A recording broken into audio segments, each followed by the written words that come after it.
We had Shirina Badi this year, and actually when you have support from companies here and they are very interested to get good students from university to be part of their companies, it is great success. I had two mentors, Marija Desivojević-Cvetković, Vice President of Delta Holding, and the other is Misha Lukic, he's the owner of Publicis Group, Leo Burnett, such and such, and marketing agencies. So with their support and their mission in my career, I think that we can do everything that we want, because when you believe in something, everything makes good. And now we have a very good collaboration with the UNESCO Center for Peace at State Department, with Congressman Guy Jokin. He's a great guy, because we're also doing now one case study in Montenegro with businessmen from the USA and some businessmen in Montenegro, and actually we will be part of Tesla Global Summit at the USA, Washington in September. I have asked His Excellency to stay with me after the presentation. Yes, of course. So we can then exchange some more ideas. So if you agree, let's go and start. Yeah, I asked him to start now. That would be great.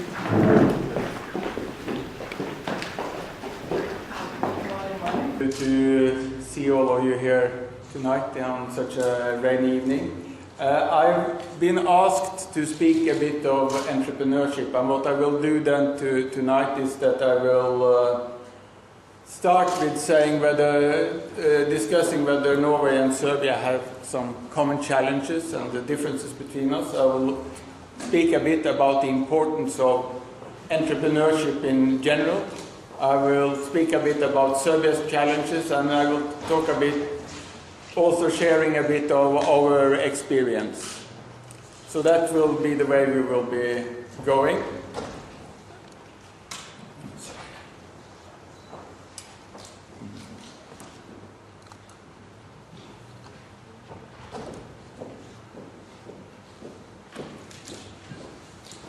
If we start apparently there is not so much in common between our two economies, because Norway is one of the most successful economies at the time being, with a very high GDP per capita, one of the highest in the world. We have there put up the purchasing power parity, so it's regulated according to how much you can buy for it.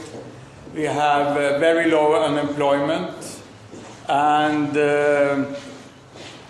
on a number of global rankings, this is the UNDP's ranking for human development in the index, which is kind of trying to measure how good it is for the citizen to live in a country. We have consistently been scoring very high. So seemingly we are very different countries with very different challenges. Nevertheless, I would claim that we have much more in common actually than what seemingly you can read out of these figures, because of course I don't need to go into the challenges of Serbia, for you know that Serbia is in a very difficult transformation process, where one needs to balance or get rather the state finances under control. To have, there is huge unemployment, there is a massive need for restructuring for Serbia to come on a sustainable growth path. But Norway also is facing big challenges at the time being.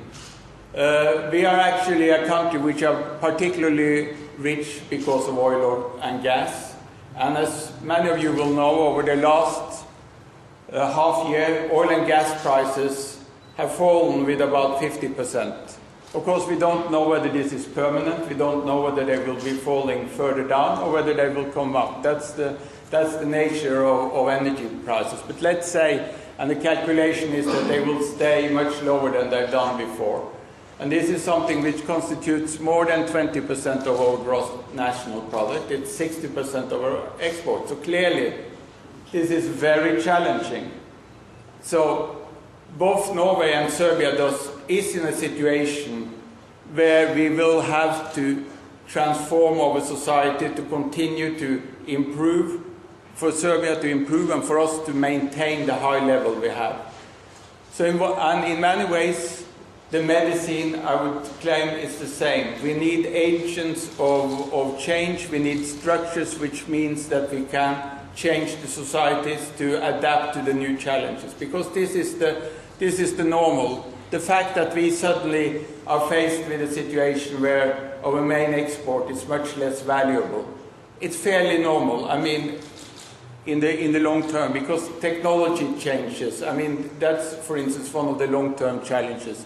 Sustainable energy will be much more powerful. So we knew that, for instance, gradually we will be less reliant. We would have to be less reliant on this. So Serbia and Norway, we need to change. Just 1 second of theory, and I will not bother you much about it otherwise.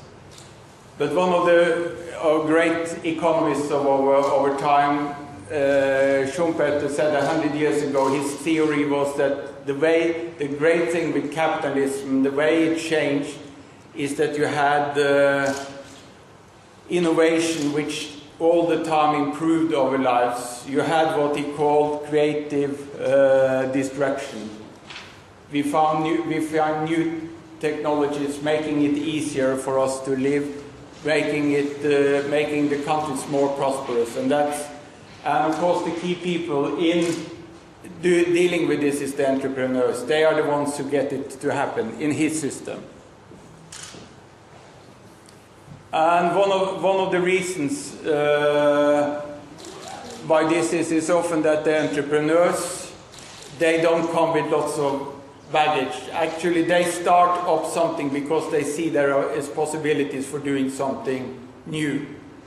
The old firms, they will tend to be more risk averse because they have much more to lose.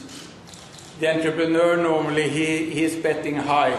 But a big company has more to lose. They will tend to be more conservative in their approach, and in some cases they will delay changes because they fear they have a good business model which they will try to maintain as long as possible. Of course, the classical example you all know is Kodak, which many years ago actually invented technology so they could stop using film for photos. But because they had a good business, they didn't want to introduce it. And when they introduced it, it was too late.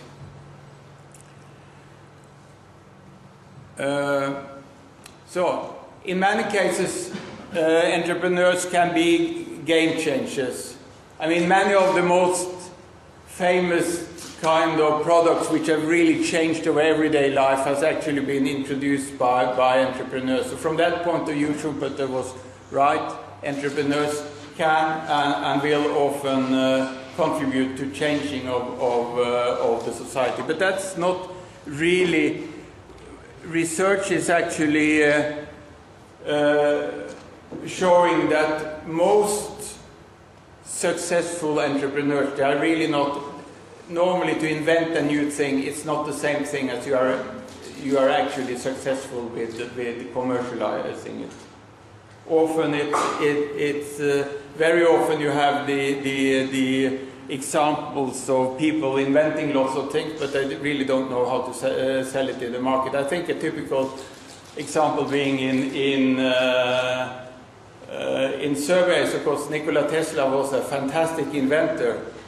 But he didn't become extremely rich, and there were other inventors much less successful as inventors, but who were much more successful as business people.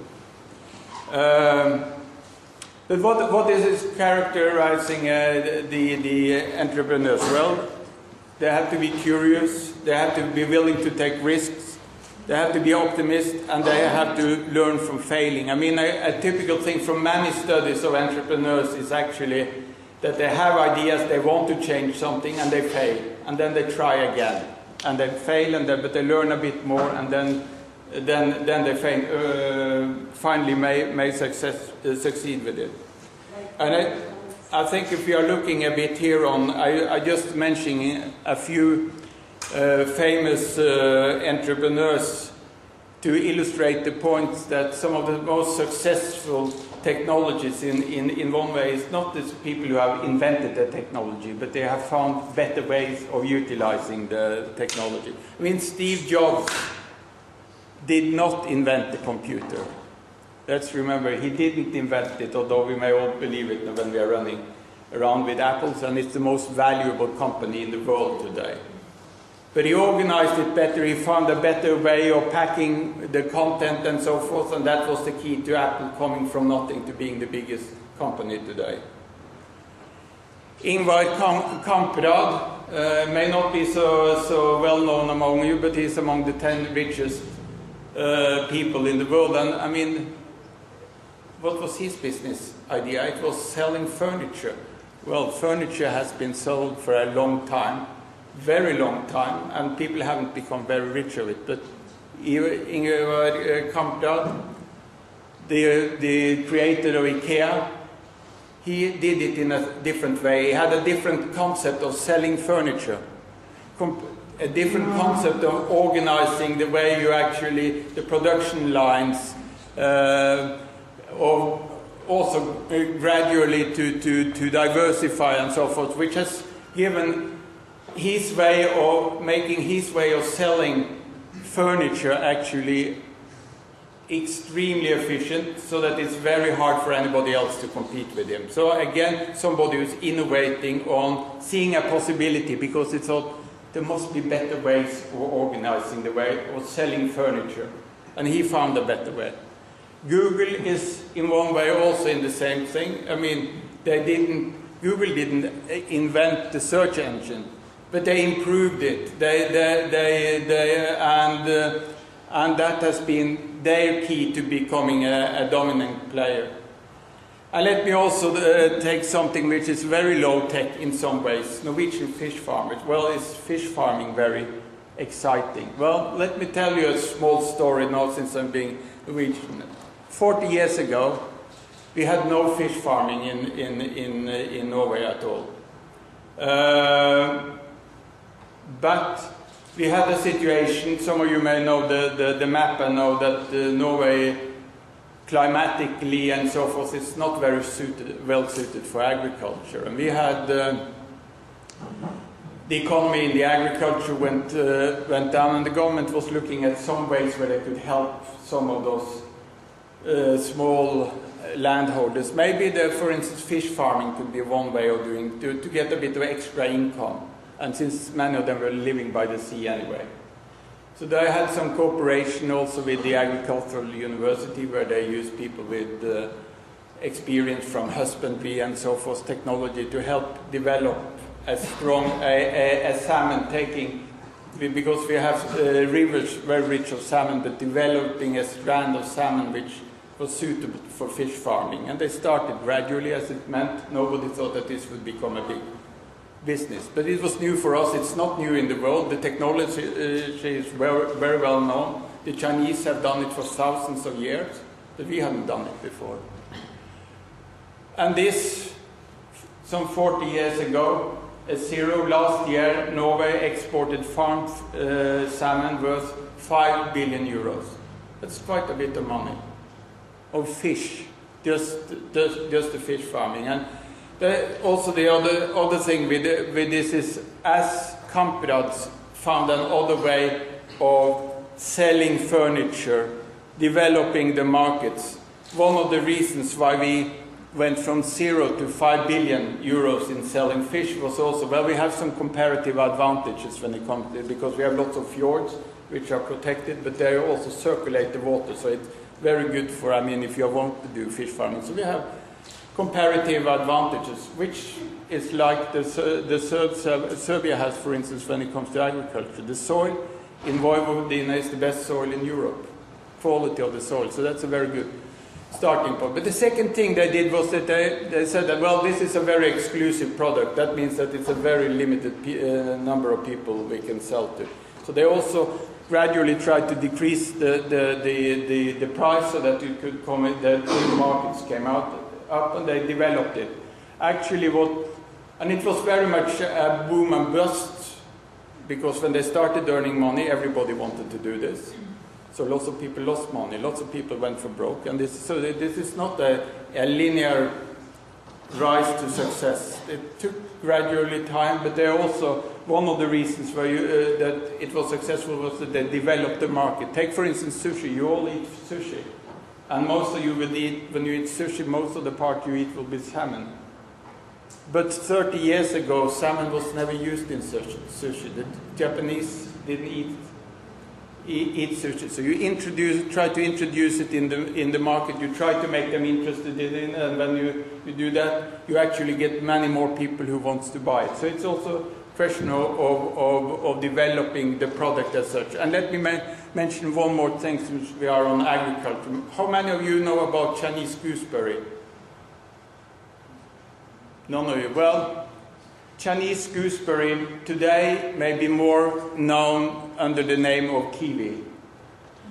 It used to be a small berry, not different from the gooseberry we have, much different from the gooseberry we have in Europe. Very bitter taste, could be used in jams and so forth. But in New Zealand is one of the biggest agricultural producers in the world. They do lots of experimenting with different fruits and things and see if they can develop them to something which can be interesting. So they developed this gooseberry, this little sour berry, gradually till it became the kiwi. When they had the fruit, they said, oh, this is probably a taste we can sell. But you know, you cannot, Chinese gooseberry, that's not a very sexy thing to sell. So they said we have to find a new name, and the new name was kiwi, and they did a wonderful marketing job about it, and that became a big earner for New Zealand in many years, until other countries also started competing hard with them in that field. So now there are many other producers. There is, of course, and that also illustrates another point. I just taken one quote from an interview in the last issue of Foreign Affairs with one of the most successful Nordic entrepreneurs. He's a Swedish entrepreneur, and as you see, he's a man who's become very rich because he was behind 3 very famous startups that at least Skype you will all know very well. And his point there is also, of course, there are lots of things which are important if you are going to succeed, but one very important thing is actually timing. You have to be lucky. I mean, it's like Napoleon asked from his generals. There are only 2 things I ask. One thing is that you are clever, the other thing is that you are lucky.